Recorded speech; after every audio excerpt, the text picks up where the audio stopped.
প্রিয় ছাত্রছাত্রী, আমি PD Bangla sir. Bangla sir পরিবারে তোমাদেরকে স্বাগত। আগামী 12 তারিখ থেকে তোমাদের উচ্চ মাধ্যমিক 4th সেমিস্টার এবং 11-এর যে দ্বিতীয় সেমিস্টার তার পরীক্ষা শুরু হতে চলেছে। তো দ্বিতীয় সেমিস্টারের পরীক্ষা যেহেতু স্কুল অ্যারেঞ্জ করবে, সুতরাং প্রশ্নপত্র তারাই তৈরি করবে। তো সেখানে সাজেশন দেওয়ার খুব বেশি প্রয়োজন আছে বলে আমি মনে করি না। তবুও যদি সম্ভব হয় তবে লাস্ট মিনিট একটা সাজেশন দেবো। এখন আমি আজকের এই ভিডিওতে তোমাদের 4th সেমিস্টার থেকে আমি যে প্রশ্নগুলো বলবো সেই প্রশ্নগুলোকেই তোমরা আমার লাস্ট মিনিট সাজেশন হিসাবে ধরে নিতে পারো। তো প্রথমেই আসা যাক কবিতা থেকে। তো তোমাদের যে 3টা কবিতা আছে, তোমরা চাইলে সিলেবাসটাকে একটু শর্ট করে নিতে পারো। অর্থাৎ দুটো কবিতা যদি তুমি খুব ভালো করে করে যাও, তাহলে আমার মনে হয় তাহলে তুমি একটা প্রশ্ন অবশ্যই কমন পেয়ে যাবে। এবং সেক্ষেত্রে তুমি কোন কবিতাটাকে বেছে নেবে বা কোন কবিতা থেকে তুমি বড় প্রশ্ন করতে চাইছো, সেটা একান্ত ব্যক্তিগত তোমার ব্যাপার। তবে আমার কাছে যদি বলো, তাহলে আমি বলবো যে 3টা কবিতায় ভালোভাবে পড়ে যেতে। তো 3টা কবিতা থেকে যদি তুমি 3টা প্রশ্ন খুব ভালোভাবে করে যাও, তাহলে আমার মনে হয় তুমি 3টা প্রশ্নের মধ্যে একটা কোশ্চেন অবশ্যই কমন পাবে। যদি আমার উপরে তোমাদের ভরসা থাকে, যদি আমার উপরে তোমাদের বিশ্বাস থাকে, তাহলে তোমরা এই 3টা প্রশ্ন করে যাও, 3টার মধ্যে একটা প্রশ্ন অবশ্যই অবশ্যই তোমরা কমন পাচ্ছ। এটা আমার লাস্ট মিনিট সাজেশন। এবার যারা রিস্ক নিতে চাও না, যারা মনে করছো যে না আমি স্যার প্রত্যেকটা কবিতা থেকে অন্তত 2-3টা প্রশ্ন করে যেতে চাই, আমি তাদের জন্যও কিছু প্রশ্ন বলে দিচ্ছি। সেই প্রশ্নগুলোও তোমরা করে যেতে পারো। আশা করি তোমাদের পরীক্ষায় ঠকতে হবে না। তো চলো কথা না বাড়িয়ে আমি প্রথমেই আহ প্রার্থনা কবিতা থেকে তোমাদের গুরুত্বপূর্ণ প্রশ্ন আমি বলে দিচ্ছি। প্রথম প্রশ্ন। হ্যাঁ, এই প্রসঙ্গে আরো একটা কথা বলে নিই, যে যখন তোমরা বড় প্রশ্নের উত্তর লিখবে, অবশ্যই সেই কবিতার উৎস, অর্থাৎ কোন কাব্যগ্রন্থ থেকে কবিতাটা নেওয়া হয়েছে এবং সেই কাব্যগ্রন্থের রচনাকাল বা প্রকাশকাল, এটা কিন্তু অবশ্যই মাথায় রেখো। কারণ কবিতার প্রশ্নের উত্তরের ক্ষেত্রে এই তথ্যটা তোমাকে, গুরুত্বপূর্ণ তথ্যটা কিন্তু দিতে হবে। যদি তুমি না দিতে পারো, এটা তোমার কিন্তু একটা ডিসক্রেডিট। আচ্ছা, তো কবিতার প্রশ্নের উত্তর কিভাবে লিখবে, কেমন ভাবে লিখলে 5-এ 5 পাওয়া যায়, সে বিষয়ে যদি আমি সময় পাই খুব সংক্ষেপে তোমাদের আমি আলোচনা করে দেবো। যে প্রশ্নগুলো আমি লাস্ট মিনিট সাজেশন হিসেবে দিচ্ছি, সেই প্রশ্নের উত্তর, আদর্শ উত্তর কি হবে, আমি অবশ্যই চেষ্টা করব ভিডিওতে আপলোড করার। যেমন আমি মাধ্যমিকে করেছিলাম, ঠিক তেমনি আমি তোমাদের চেষ্টা করব একটা ডেমো পরীক্ষা দেওয়ার। আচ্ছা, তো প্রথমেই আমি চলে যাচ্ছি প্রার্থনা কবিতা থেকে। আমার প্রার্থনা কবিতা থেকে প্রথম যে গুরুত্বপূর্ণ কোশ্চেন, সেটা হলো যে প্রার্থনা কবিতায় কবি কিভাবে ভারতবর্ষকে স্বর্গে জাগরিত করার কথা বলেছেন তার নিজের ভাষায় লেখো। এই প্রশ্নটা আমার কাছে কেন গুরুত্বপূর্ণ মনে হয়েছে, কারণ তোমরা নিশ্চয়ই জানো যে প্রার্থনা কবিতা একটা সনেট জাতীয় কবিতা, এবং এই কবিতায় যে অষ্টক এবং শতক দুটো ভাগ আছে, সেই দুটো ভাগকে সম্পূর্ণ করে এই প্রথম প্রশ্নটা দেওয়া। সুতরাং প্রথম প্রশ্নের উত্তরটা যদি তুমি করে যাও, তাহলে আমার মনে হয় এই কবিতা থেকে যে প্রশ্নই দেখ, তুমি খুব সুন্দরভাবে উত্তরটা নামিয়ে দিতে পারবে। বা এই প্রশ্নের যে প্রশ্নটা আমি বললাম তার উত্তরটাও যদি তুমি লিখে আসো, তবু আমার মনে হয় এই কবিতা থেকে যে প্রশ্নই দেখ, তোমার উত্তর একটাই হবে। তো দ্বিতীয় যে প্রশ্নটা আমি বলবো, এটা কিন্তু, প্রথম প্রশ্নটা কিন্তু আমার লাস্ট মিনিট সাজেশন, এর পরেও আমি আরেকটা প্রশ্ন বলছি, সেটাও তোমরা দেখে যেতে পারো। সেটা হলো কবিতার শতক অংশ থেকে, অর্থাৎ শেষ অংশ থেকে। সেটা হচ্ছে, যেথা তুচ্ছ আচারের মরু বালু রাশি, বিচারের স্রোতঃ পথ ফেলে নাই গ্রাসী, পৌরুষেরে করেনি শতধা। এখানে কোটেশন ক্লোজ। প্রশ্ন হবে, আচারের মরু বালু রাশি কি, তা কেন পৌরুষকে খণ্ডিত করতে পারে না বলে কবি মনে করেন? তো প্রার্থনা কবিতা থেকে এই দুটোই ছিল আমার গুরুত্বপূর্ণ প্রশ্ন। এই দুটো প্রশ্নের উত্তর রেডি থাকলে আমার মনে হয় তুমি এই দুটোর মধ্যে একটা প্রশ্ন অবশ্যই কমন পেয়ে যাবে। এরপর আমি চলে যাচ্ছি কেন এলো না। এক অস্থির সময়ে, অস্থির পটভূমিকায় এই কবিতাটি লেখা হয়েছে। আমরা কবি সুভাষ মুখোপাধ্যায়কে পদাতিক কবি হিসেবে চিনি।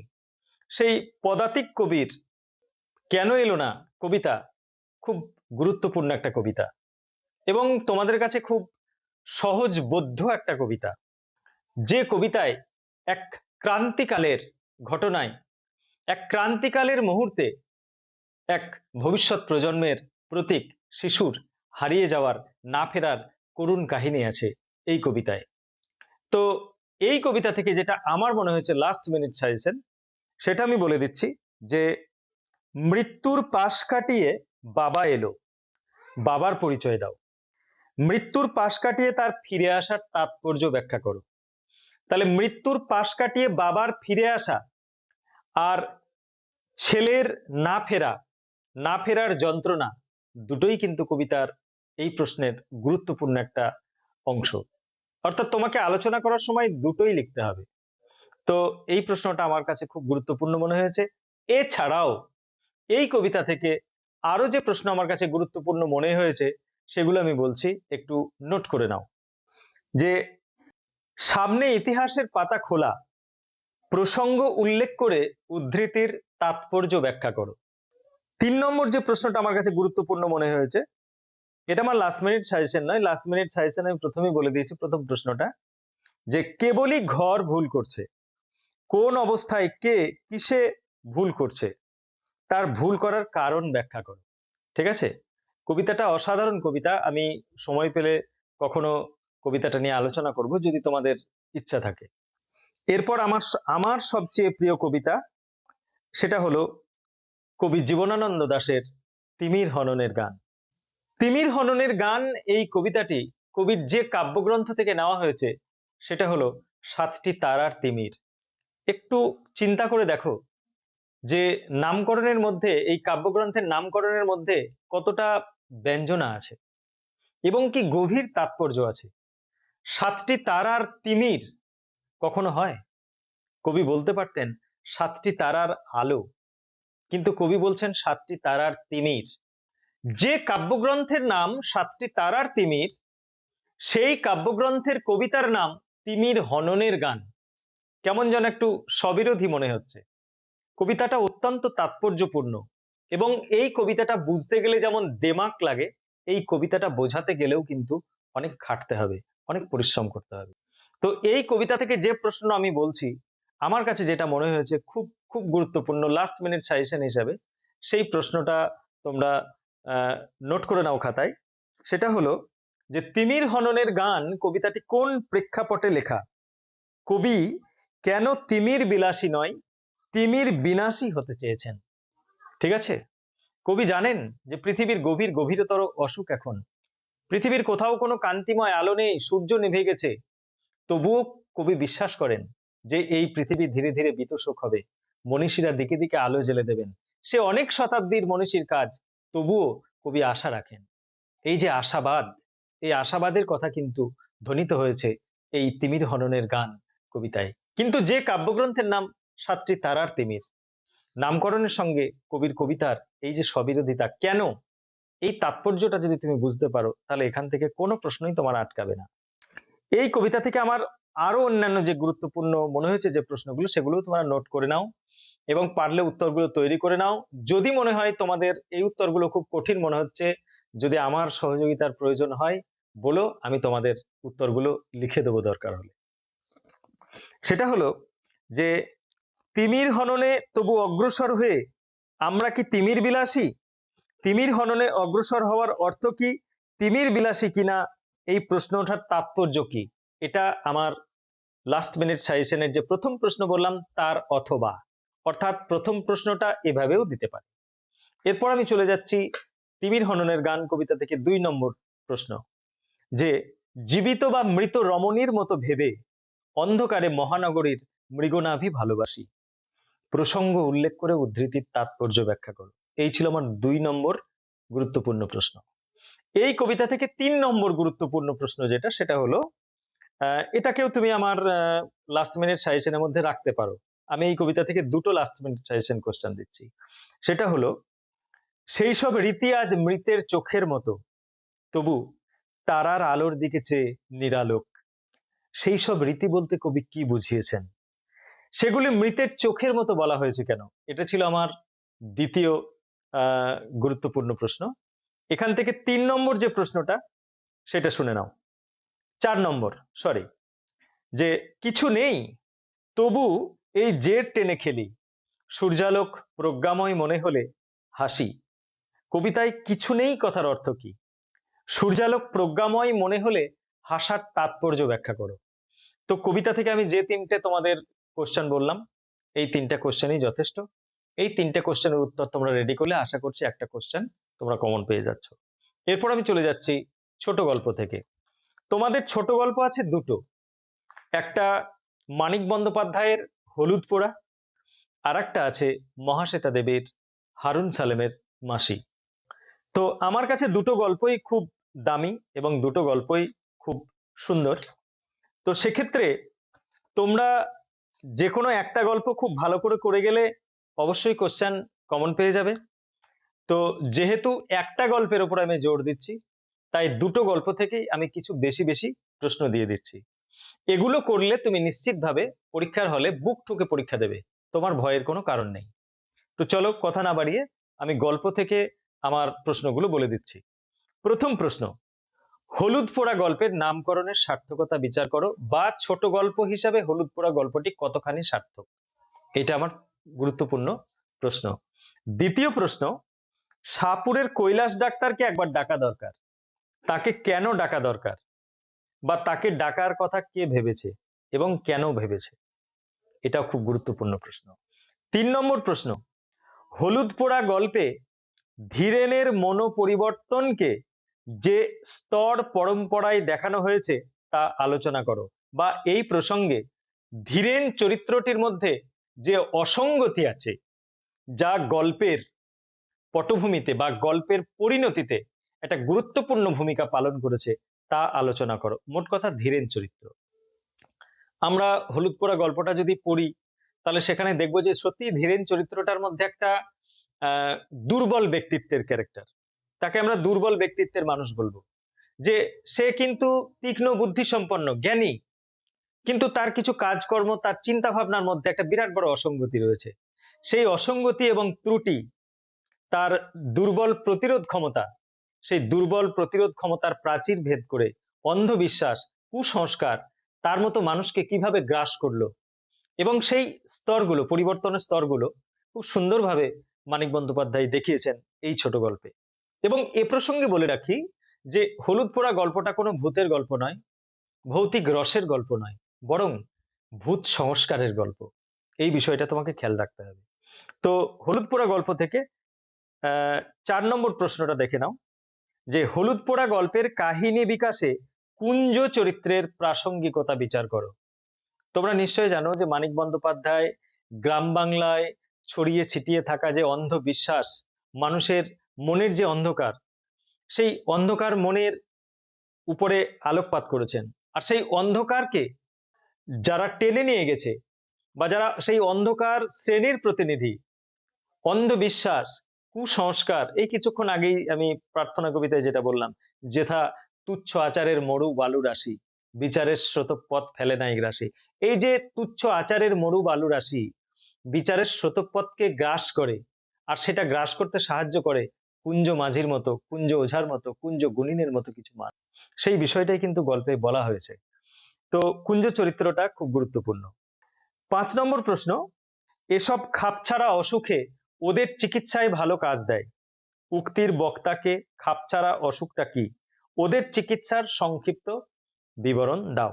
এই প্রসঙ্গে কুঞ্জ মাঝির যে চিকিৎসা, এবং সেখানে ঘুরিয়ে প্রশ্নটা আসতে পারে যে নবীনের বাড়ির দাওয়াটা যেন একটা স্টেজ এবং কুঞ্জ যেন ম্যাজিসিয়ান, এই ধরনের লাইন তুলেও কিন্তু প্রশ্নটা আসতে পারে। তো প্রিয় ছাত্রছাত্রী, এই ছিল হলুদ পোড়া গল্পের গুরুত্বপূর্ণ প্রশ্ন। এবার আমি চলে যাচ্ছি হারুন সালেমের মাসি গল্পের গুরুত্বপূর্ণ প্রশ্নগুলো।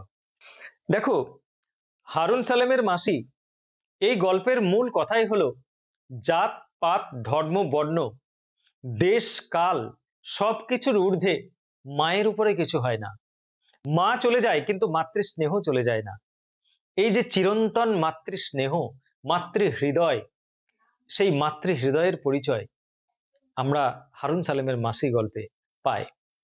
আজকের দিনে দাঁড়িয়ে যেখানে ভারতবর্ষের মানুষ, এখানে ভারতবর্ষের দুই সম্প্রদায়ের মানুষ পাশাপাশি বাস করেও পরস্পরকে ভালোবাসতে পারে না, শ্রদ্ধার চোখে দেখতে পারে না, যেখানে জাত ধর্ম বর্ণ নিয়ে আজও ভারতবর্ষের মাটি রক্তাক্ত হয়ে চলেছে, সেই জায়গায় দাঁড়িয়ে যার নিজের পায়ের তলার মাটি নেই, মাথার উপরে ছাদ নেই, এইরকম একজন খেটে খাওয়া গৌরবী কিভাবে একটা ভিন্ন ধর্মের ছেলেকে নিয়ে বৃহত্তর শহরের সমাজে মিশে গেল, তার যে জীবন সংগ্রাম, সবার উপরে যে মাতৃত্ব সত্য, এই মাতৃত্বের উপরে যে কিছু নেই, এটাই কিন্তু গল্পের মূল থিম। সুতরাং হারুন সালেমের মাসি গল্প থেকে যে প্রশ্নগুলো গুরুত্বপূর্ণ আমার মনে হয়েছে সেগুলো আমি তোমাদের সঙ্গে শেয়ার করছি। প্রথম প্রশ্ন, এই সব সময়ে গৌরবীর বড় কষ্ট হয়। কখন বড় কষ্ট হয়, কেন কষ্ট হয়? 2 নম্বর প্রশ্ন, এই প্রশ্নের উত্তরটা যদি তোমার করা থাকে 1 নম্বর, তাহলে তুমি লিখতে পারবে কি ভয়ানক প্রতিহিংসা নিবারণের কিছুইও ভোলে না, বা আমি বা কোথায় মরবো, কে মুখশলা করবে আমার, কে জানে, এই প্রশ্নের উত্তরটাও হয়ে যাবে। 2 নম্বর যে গুরুত্বপূর্ণ প্রশ্ন সেটা হচ্ছে গৌরবীর হঠাৎ ভুল হয়ে গেল। গৌরবীর কি ভুল হয়েছিল, ভুল ভাঙার পর গৌরবী কি করেছিল? 3 নম্বর প্রশ্ন গুরুত্বপূর্ণ, সেটা হলো গৌরবী ওর নিরিনী আর থলি খুঁজছিল। নিরিনী আর থলিখি গৌরবী কেন তা খুঁজছিল? 4 নম্বর গুরুত্বপূর্ণ প্রশ্ন, এই প্রশ্নটা যদি তুমি করে যাও তাহলে তোমার এর উত্তরে আরো 3টা প্রশ্ন হয়ে যাচ্ছে। সেই প্রশ্নটা কি, যে ভেবেচিন্তে ওর মাথা ঘুরে গেল, ভেবেচিন্তে ওর মাথা ঘুরে গেল, অথবা অসম্ভব দুশ্চিন্তা হলো গৌরবীর, অথবা বন্য যেথা খুশি সেথা যে মর্গা। এই প্রশ্নের উত্তরে মানে কার কথা শুনে, মানে কার মাথা ঘুরে গেল এবং মাথা ঘুরে যাওয়ার কারণ কি, ঠিক আছে? বা বন্য যেথা খুশি সেথা গিয়ে মর্গা, যে কথা বলেছে তার পরিচয় দাও। এই কথা শুনে শ্রোতার মনে কি প্রতিক্রিয়া হয়েছিল? আচ্ছা, এর এগেনস্টে আরো যে 2টো প্রশ্নের উত্তর তুমি করতে পারবে, সেই দুটো হলো হারার মার সাতকুলে কেউ নেই, তা বলে গৌরবী কি করবে? গৌরবীর কখন কথা মনে হয়েছিল? এই প্রশ্নের উত্তরটা লিখলেই হয়ে যাবে। অথবা গৌরবী কেমন করে বা হারাকে ঠাঁই দেয়? হারা কি তার ধর্মের মানুষ না সমাজের? গৌরবীর এমন অবস্থার কারণ দারিদ্র না তার ধর্মীয় গোড়ামি? এটাও কিন্তু খুব গুরুত্বপূর্ণ প্রশ্ন হতে চলেছে। সুতরাং আমি যে প্রশ্নটা বললাম, এই প্রশ্নের উত্তর জানা থাকলে তোমার অনেক প্রশ্নের উত্তর হয়ে যাচ্ছে। আমার কাছে সবচেয়ে সবচেয়ে গুরুত্বপূর্ণ যে প্রশ্নটা মনে হয়েছে সেটা হচ্ছে এই প্রশ্নটা, এই 5 নম্বর প্রশ্নটা। সেটা হলো গৌরবীর মনে হলো এই তো স্বর্গ, তার স্বর্গ আর হারার মার স্বর্গ কি এক হতে পারে, নাকি সব গরিবের স্বর্গ আসলে এক? এই প্রশ্নটা কিন্তু অত্যন্ত অত্যন্ত গুরুত্বপূর্ণ তোমাদের জন্য। দেখো, কোন অবস্থাকে গৌরবীর স্বর্গ বলে মনে হয়? স্বর্গ সম্পর্কে গৌরবীর মনে জাগা প্রশ্নের তাৎপর্য ব্যাখ্যা করো। এরপর আমি যে প্রশ্নটা বলছি সেই প্রশ্নটা যদি তুমি করো তাহলে তার এগেনস্টে তুমি আরো 4টা প্রশ্নের উত্তর করতে পারবে। সেই প্রশ্নটা কি? সেই প্রশ্নটা হলো গৌরবীর শুকনো বুকে যেন কিসের ঢেউ লাগলো। কোন কথা শুনে গৌরবীর বুকে ঢেউ লেগেছিল? ঢেউ লাগার কারণ কি? যদি এই প্রশ্নটা করে যাও তাহলে এর এগেনস্টে যে প্রশ্নগুলো তুমি করতে পারছো অনুরূপ প্রশ্ন, সেগুলো আমি বলে দিচ্ছি। সেটা হলো নিজেকে বড় প্রয়োজনীয় মনে হলো হঠাৎ। কোন কথা শুনে কার কথা মনে হয়েছিল? কথা মনে হওয়ার কারণ কি? এই প্রশ্নটার উত্তর এক হবে। এর অনুরূপ প্রশ্ন হচ্ছে ওদের ওখানে থাকতে তো গৌরবী নিজেকে শুধুই এঁটো পাতা মনে হতো যেন গতবারের মনসা পুজোর ঘট যা যেন ফেলে দিলেই হয়। কখন কথা মনে হয়েছিল? কথা মনে হওয়ার কারণ কি? আচ্ছা, আরো একটা প্রশ্ন হতে পারে দুঃখী আর এক দুঃখীর মন বুঝে, দুজন দুঃখী কে কে, কথা মনে হওয়ার কারণ কি? সুতরাং এই গৌরবীর শুকনো বুকে কিসের যেন ঢেউ লাগলো, এই প্রশ্নের উত্তরটা জানা থাকলে তুমি আরো 1 2 3 4টা প্রশ্নের উত্তর করতে পারছো। পরের প্রশ্ন, খাওয়া দাওয়া ছোঁয়া ন্যাপা সৃষ্টি করো না মাসি, কে কোন প্রসঙ্গে কথা বলেছিল? খাওয়া দাওয়া ছোঁয়া ন্যাপা সৃষ্টি করো না মাসি, কে কোন প্রসঙ্গে কথা বলেছিল, তার এই কথা বলার কারণ কি। আচ্ছা, এখান থেকে আমি সর্বশেষ যে গুরুত্বপূর্ণ প্রশ্নটা দিচ্ছি সেটা হলো, শহরে গৌরবী আর হারার সমাজ অনেক বড়, সমুদ্রের মতো, সেখানে একবার মিশে যেতে পারলে আর কোনো ভয় থাকে না। এটা হচ্ছে গল্পের একদম শেষ, শেষ হয়েও হইল না শেষ, অন্তরে অতৃপ্তি রেখে যায় যে সত্যি পরবর্তীকালে গৌরবী এবং হারার কি অবস্থা হয়েছিল। হারা বড় হয়ে গৌরবীকে দেখেছিল কিনা, গৌরবীর চরম দুর্দিনে হারা তার একমাত্র সাহারা হয়ে উঠেছিল কিনা, এই বিষয়গুলো আমাদের জানতে ইচ্ছা করে।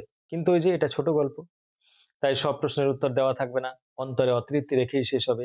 সুতরাং এটা খুব গুরুত্বপূর্ণ প্রশ্ন, যে গৌরবী ও হারার শহুরে সমাজের পরিচয় দাও, তাকে সমুদ্রের মতো বলা হয়েছে কেন, এই প্রশ্নটা খুব গুরুত্বপূর্ণ। এছাড়াও আমি আরো একটা প্রশ্ন বলছি, এটাও তোমরা একটু দেখে যেও। সেটা হলো, গৌরবীর বুকের ভেতর কে যেন না না বলতে লাগলো, প্রসঙ্গ উল্লেখ করে গৌরবীর মনের ভাব সংক্ষেপে লেখো। তো প্রিয় ছাত্রছাত্রী, এই ছিল হারুন সালামের মাসি গল্প থেকে আমার গুরুত্বপূর্ণ প্রশ্ন। আশা করি এর মধ্যেই তোমরা প্রশ্ন কমন পেয়ে যাবে। তো এর পরের ভিডিওতে আমি তোমাদের নাটক থেকে, এবং দুটো নাটক আছে তোমাদের, একটা নানা রঙের দিন এবং আর একটা নাটক হলো রবীন্দ্রনাথ ঠাকুরের ডাকঘর। এই নাটক থেকে আমি গুরুত্বপূর্ণ প্রশ্নগুলো বলে দেবো পরের ভিডিওতে।